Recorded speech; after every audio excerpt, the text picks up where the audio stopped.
Let's welcome to CD Academy official channel. Today we are going to conquer your most important topic, most important concept, impedance in LCR circuit.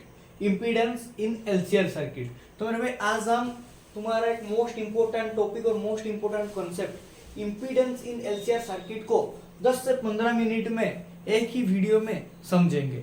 मेरे भाई ये board के हिसाब से CBSE board के लिए भी, स्टेट बोर्ड के लिए भी, आईसीएसई वालों के लिए भी बहुत इंपॉर्टेंट है। और एक बात मेरे भाई, स्टेट बोर्ड में ये 5 मार्क में डायरेक्ट आ जाता है, state impedance in LCR circuit and derive the expression of impedance in LCR circuit, ये आ जाता है मेरे भाई डायरेक्ट एज ए क्वेश्चन 5 से 8 मार्क्स में। और सीबीएसई में भी मेरा भाई इसका एक्सप्रेशन निकालने के लिए आ जाता है, जो डेरिवेशन होता है, डिराइव इम्पीडेंस इन एलसीआर सर्किट, और यहां से न्यूमेरिकल पूछा जाता है मेरा भाई। तो आज समझते हैं। लेक्चर को स्टार्ट करने से पहले, मतलब इम्पीडेंस इन एलसीआर सर्किट को समझने से पहले फर्स्ट इम्पीडेंस क्या होता है, इम्पीडेंस क्या होता है मेरा भाई। इम्पीडेंस मान लो एक ओपोज, मतलब एक सर्किट में करंट फ्लो होने से, मतलब करंट को फ्लो होने से अपोज करता है, ये समझ लो। इंपीडेंस ये है कि एक सर्किट में करंट को फ्लो होने से अपोज करेगा। जैसे रेजिस्टेंस होता है तो वो इस तरीका है, सिमिलरली टाइप ही है, मतलब करंट को फ्लो होने से वो अपोज करेगा। तो एलसीआर सर्किट में क्या है, क्यों लिखा गया है इंपीडेंस इन एलसीआर सर्किट? तो एलसीआर सर्किट में मतलब एल है इंडक्टेंस, सी है कैपेसिटेंस, आर है रेजिस्टेंस। एक सर्किट में इंडक्टेंस भी है, कैपेसिटेंस भी है, रेजिस्टेंस भी है, और एक सीरीज में कनेक्टेड है और एक सर्किट बना हुआ है। उसी सर्किट में इंपीडेंस मतलब करंट फ्लो होने में वो अपोज कर रहा है, इंपीडेंस कर रहा है। समझ में आ रहा है? उसी को ये हम बोल रहे हैं इंपीडेंस इन एलसीआर सर्किट, जिसको मेरे भाई हम जेड से डिनोट करते हैं। ये समझना जरूरी है, जेड से डिनोट करते हैं। Z is equal to V बटे आई होता है, और जो फाइनल एक्सप्रेशन वो निकालेंगे, अभी नहीं लिखेंगे, ठीक है। और इसका यूनिट जो होता है मेरे भाई ओम होता है, ये याद रखना है, ठीक है। तो चलते हैं मेरे भाई स्टेप वाइज, क्योंकि ये जो कंसेप्ट वाला लेक्चर हो रहा है वो सीबीएसई वालों के लिए भी, स्टेट बोर्ड वालों के लिए भी, आईसीएसई वालों के लिए। तो लिखना पड़ेगा मेरा भाई। सीबीएसई वालों कंसेप्ट समझना है, कंसेप्ट समझना है तो डायरेक्ट डेरिवेशन भी कर सकते हैं, बट यहाँ पे थोड़ा सा लिखेंगे, क्योंकि स्टेट बोर्ड वालों के लिए भी है ये लेक्चर। समझ में आ रहा है? ध्यान से देखो। मान low consider a circuit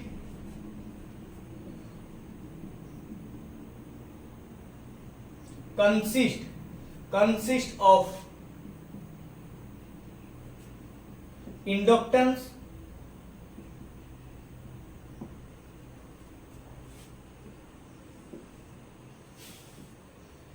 capacitance and resistance।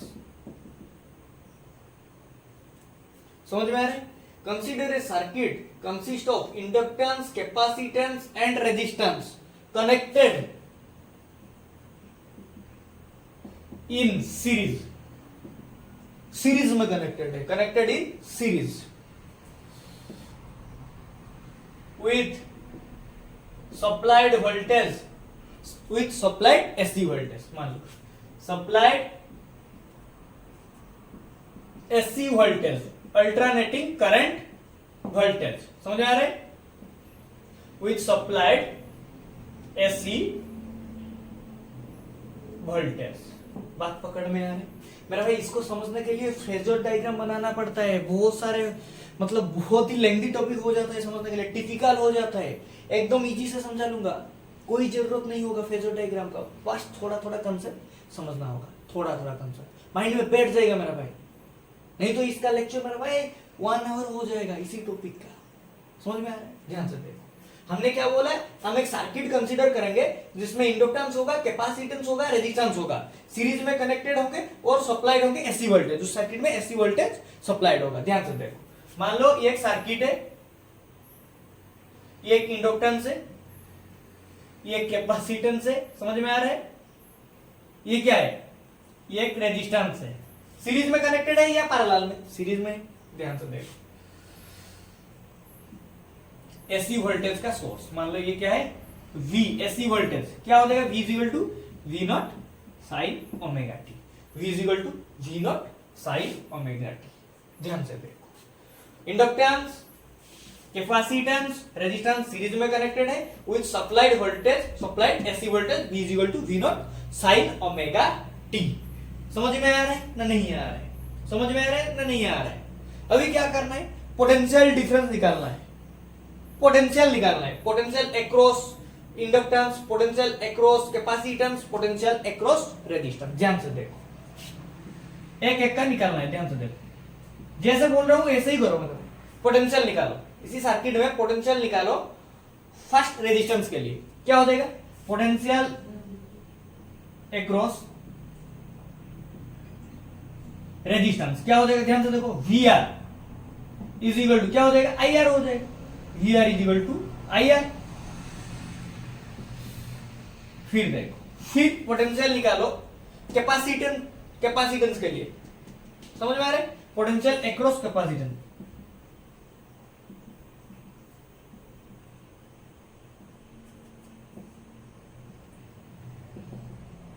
Capacitance in LCR circuit, ये लिख लेना, potential across resistance in LCR circuit, ये सब लिख लेना, ठीक है। डिफरेंस क्या है, डिफरेंस बस पकड़ में आना चाहिए। Potential difference across resistance V R is equal to I R, potential difference across capacitance VC is equal to XC. क्या है, I XC, I XC. XC क्या होता है, pure capacitive reactance, pure capacitive reactance. XC क्या होता है, pure capacitive reactance. और capacitive reactance ये तो पकड़ में आ रहा है, एक्सी क्या होता है, कैपेसिटिव रिएक्टेंस। उसी तरह हमारा भाई पोटेंशियल डिफरेंस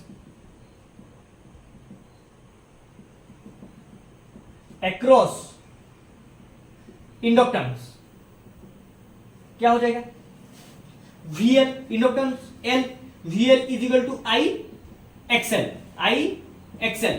XL क्या होता है, pure inductive reactance, pure inductive reactance और इंडक्टिव रिएक्टेंस, ये पकड़ में आ रहा है।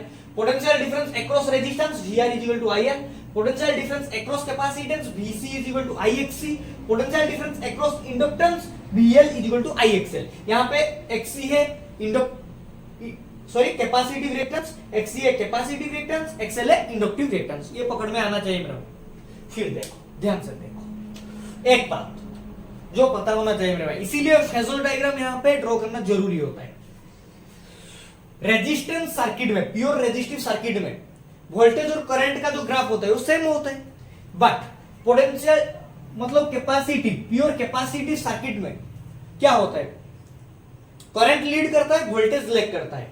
बट इंडक्टिव सर्किट में, प्योर इंडक्टिव सर्किट में वोल्टेज लीड करता है, करंट लैग करता है, ये समझना है। क्या है, इंडक्टिव सर्किट में वोल्टेज लीड करता है, करंट लैग करता है, यही जरूरी है मेरा भाई, यही समझना जरूरी है। ये हो जाएगा मेरा भाई, हमारा काम पूरा हो जाएगा। वो जो कैपेसिटिव, प्योर कैपेसिटिव सर्किट में क्या होता है, करंट लीड करता है,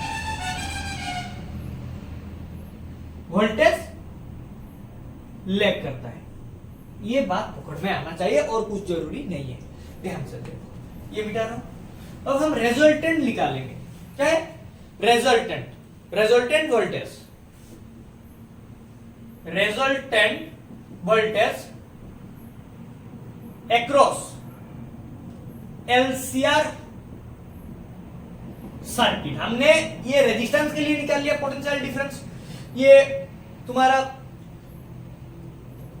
कैपेसिटेंस के लिए निकाल लिया, ये इंडक्टेंस के लिए निकाल लिया। अभी हम एलसीआर सर्किट के लिए निकालेंगे। तो resultant voltage across LCR circuit क्या हो जाएगा, V इज इक्वल टू, यहीं पे ही काम है, यहीं पे ही काम है और समझना है। ध्यान से देखो, VR मतलब रेजिस्टेंस में, करंट विषय में, वोल्टेज विषय में, ठीक है। तो इसको ऐसे लिख लो, VR का स्क्वायर, ठीक है, प्लस ब्रैकेट, वोल्टेज कहां पे लीड कर रहा है उसको फर्स्ट लिखो, इंडक्टिव रिएक्टेंस में, प्योर इंडक्टिव सर्किट में वोल्टेज लीड कर रहा है, ये बात तो पकड़ में आना चाहिए।